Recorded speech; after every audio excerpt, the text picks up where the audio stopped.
Nazmul Hasan Kalimullah sir, আপনি দীর্ঘদিন বাংলাদেশে নির্বাচন পর্যবেক্ষণ করছেন, সামনে নির্বাচন, এই নির্বাচনে যে ইউনূস সরকার যে কালক্ষেপণ করছেন দীর্ঘ 2.5 বছর 3 বছরের যে রোডম্যাপ, এখানে শত্রুরা দোসররা কিন্তু সামনে আসার একটা পায়তারা করছে।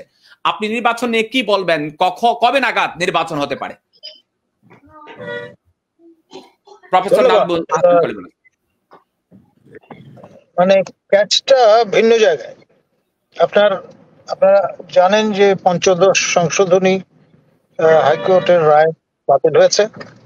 সেখানে দুটি উপাদান ফোরফ্রন্টে এসছে, একটি হচ্ছে তত্ত্বাবধায়ক সরকারের পুনঃপ্রবর্তন এবং আরেকটি হচ্ছে রেফারেন্ডাম করবার আপনার আইনানুগ সুবিধা। এখন আপনার নির্বাচন সংস্কার বিষয়ক যে কমিশন, যেটি ডক্টর বদিউল আলম মজুমদার চেয়ার হিসেবে দায়িত্ব পালন করছেন, যেখানে সেই কমিশন তাদের রিপোর্ট এখন পর্যন্ত দেয়নি। সম্ভাব্য তারিখ 31শে ডিসেম্বর। তার আগেই নির্বাচন কমিশন গঠন করা হয়েছে। আর নির্বাচন কমিশনের পক্ষ থেকে, নবগঠিত নির্বাচন কমিশনের পক্ষ থেকে বলা হয়েছে তারা নির্বাচন যে কোনো সময় করতে প্রস্তুত। এখন অনেকেই ভাবছেন বা চিন্তা করছেন, মানে ঘর পোড়া গরু সিঁদুরে মেঘ দেখলে ডরায়, সেই দৃষ্টিকোণ থেকে যে আয়োজন সবকিছু করে সেসব দিনা রেফারেন্ডামের আশ্রয় নেয় বর্তমান তত্ত্বাবধায়ক সরকার। তো এই জন্য এই ধোঁয়াশাটা তৈরি হয়েছে মূলত নির্দিষ্ট ডে বা নির্দিষ্ট তারিখ ঘোষণা করা থেকে বিরত থাকছে সরকার। একটা পরিক্রমা সুনির্দিষ্ট ভাবে যদি থাকতো, সুনির্দিষ্ট একটা তারিখ সহ, তাহলে কিন্তু এই ধোঁয়াশাগুলো থাকতো না।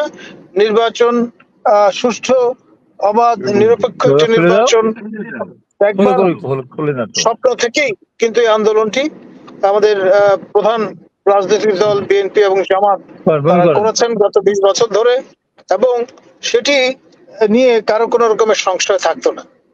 আমাদের শ্রদ্ধেয় হাবিব ভাই যে বক্তব্যটা রাখলেন তার যথেষ্ট মেরিট আছে, আমি কিন্তু আপনার তার সঙ্গে দ্বিমত করব না। এই সমস্ত ধোঁয়াশাটা তৈরি হয়েছে কিন্তু এই ডক্টর ইউনূসের সরকারের নির্দিষ্ট তারিখ ঘোষণা এবং পথ পরিক্রমা হাজির করবা, এই যে আমাদের প্রত্যাশাটা ছিল তা থেকে বিরত থাকবার কারণে।